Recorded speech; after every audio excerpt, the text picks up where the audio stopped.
Steven Seagal. Let's just talk about this fat fuck. Like, here's the first thing. So you know you brought up Bruce Lee. Yeah. Right. Well, there was this one time way back when Steven Seagal got caught lying about his relationship with Bruce Lee. This is true. This is how fucking mental this fat prick is. So he fucking told this story about how fucking Bruce Lee and Steven Seagal used to hang out with each other. And he was talking about how Bruce Lee used to call his son, like Steven Seagal's son, because obviously you know Brandon Lee.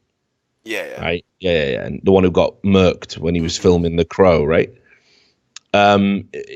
He told this story where he was like, oh yeah, Bruce Lee used to call him my little Caucasian son or something. Now here's the problem with this. They were like, oh, don't say he wasn't even born or something. Well, this is the thing, mate. There's 10 years difference between him and Bruce Lee's kid. It's not like 1 or 2 years or nothing. It's 10 fucking years. Not even up for debate, mate. Yeah, so just play this video and just watch this fucking level of cringe. 3, 2, 1, go. Of practice together and working together, and I tried to learn from him, and I think he tried to learn from me, and being able to work with him that day and fight him was a great pleasure for me. I was going to say, Dan Inosanto, at one stage, Bruce Lee's #1 student. You also...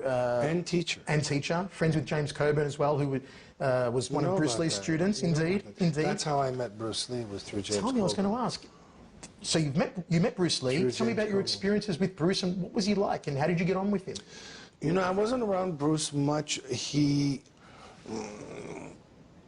the kind of guy who kind of badmouthed most. What was that noise?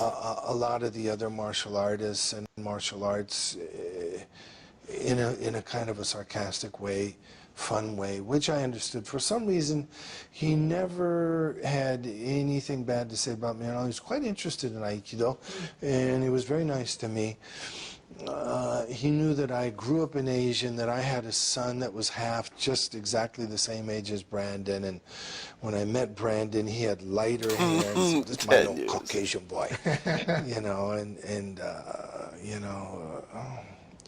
I thought Bruce was a really great guy, really cool guy, and I thought James Coburn was a great guy too. And I'm really sorry they're all gone. And when Brandon was killed like that, they called me a few minutes after it happened. It was in Carolina somewhere. They called me in the middle of the night. They said, definitely. Why would they call? Oh no, my son's been killed. Call Steven Seagal.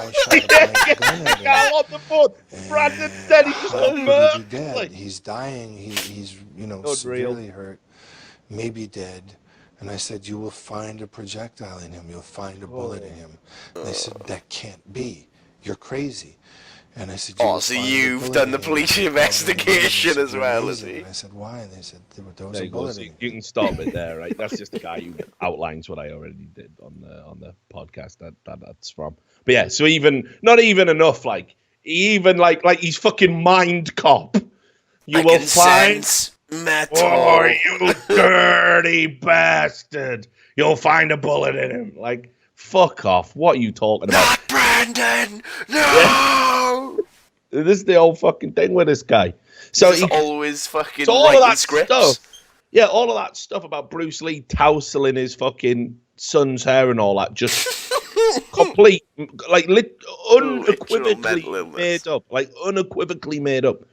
And he's done loads of shit like this. I mean, there's a bunch of fucking legendary stories about the lies Steven Seagal fucking tells. I mean, just a bunch of fucking lies. But here's the thing: he did this reality TV show.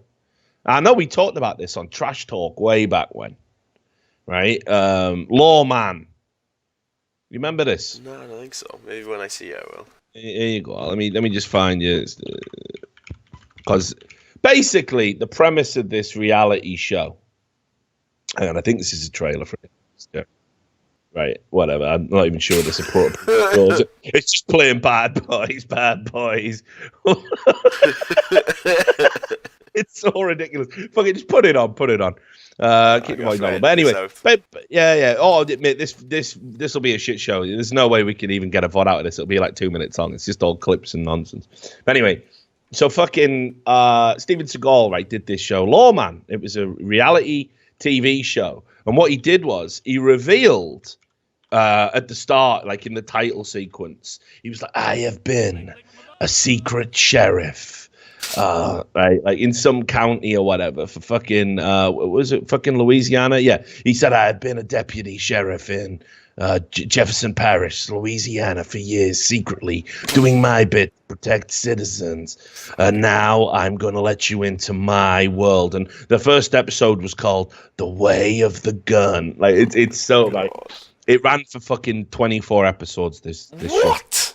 Yeah, 24 episodes. I shit you not. It did 3 seasons. So anyway, here's the madness about it, right? Like, Steven Seagal came out and said all this shit about him having a sheriff's badge and all that. And it was all bullshit. It was all bullshit.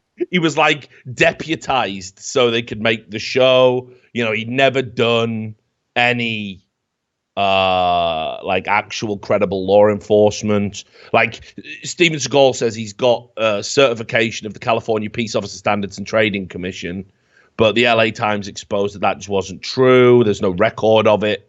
He's not an accredited officer. He's basically just deputized. And the show also had to do with that fucking fat piece of shit, that old cunt, Sheriff Joe Arpaio that we talked about on the show. He just got pardoned by Trump, who, you know, you just used to let people fucking die in tents in these jails, saying they were all criminals when 70% of his inmates were just awaiting trial and therefore hadn't been shot. You know, probably 80% were in jail for selling 10 bags. Yep, die in tents. That'll teach you for feeding your family, you little rat. So anyway, I mean, right, there was all sorts of mad shit that came out about this show. So first of all, there was a lawsuit.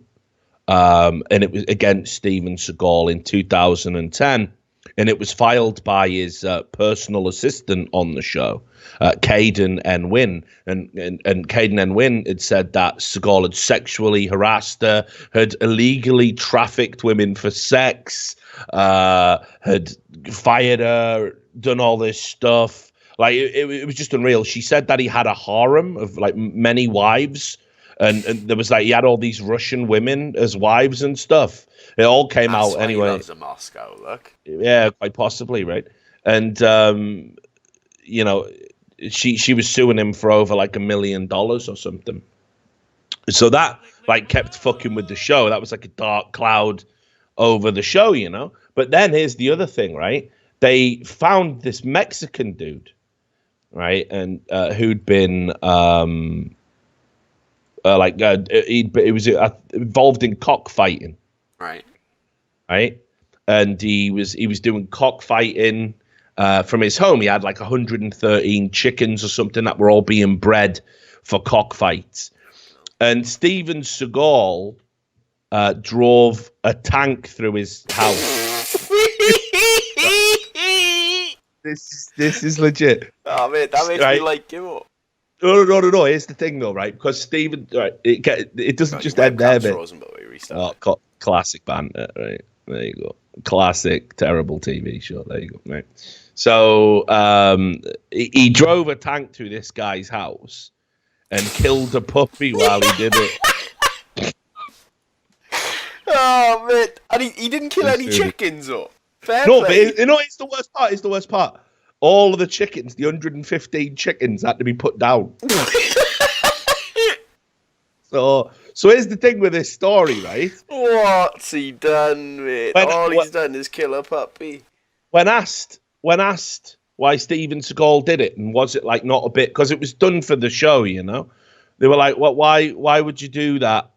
And why would you do that? and why would you let Steven Seagal do it? And they were like, you know, it's just TV. It just sends out a message. So they asked Steven Seagal, like, why did you do it? Wasn't it a bit overzealous? And Steven Seagal said, I'm an animal lover. So he was so upset about cockfighting that he drove a tank through a motherfucker's house, killed a dog, And then they recovered all the chickens that were killed. Unreal. So that he's getting sued by the guy whose dog it was. Was he the one who's cockfighting, or was there a different guy's dog? The cockfighter. So the guy who was organised cockfighting was like, well, I'm suing you for killing my dog. He killed his dog. He drove a tank through his house because of breeding chickens. It's chickens, for fuck's sake. But you can't just have chickens peck each other to death. That's unreasonable as fuck. It's chickens fighting. There's no need for a tank. What are you talking about? Probably not, but, I don't know if suing is also reasonable. It definitely is. Steven Let's Seagal's just mourn the loss of the dog. Steven Seagal's he's got to be stopped, man. He's out of fuck. He's got to be stopped. He's out of control.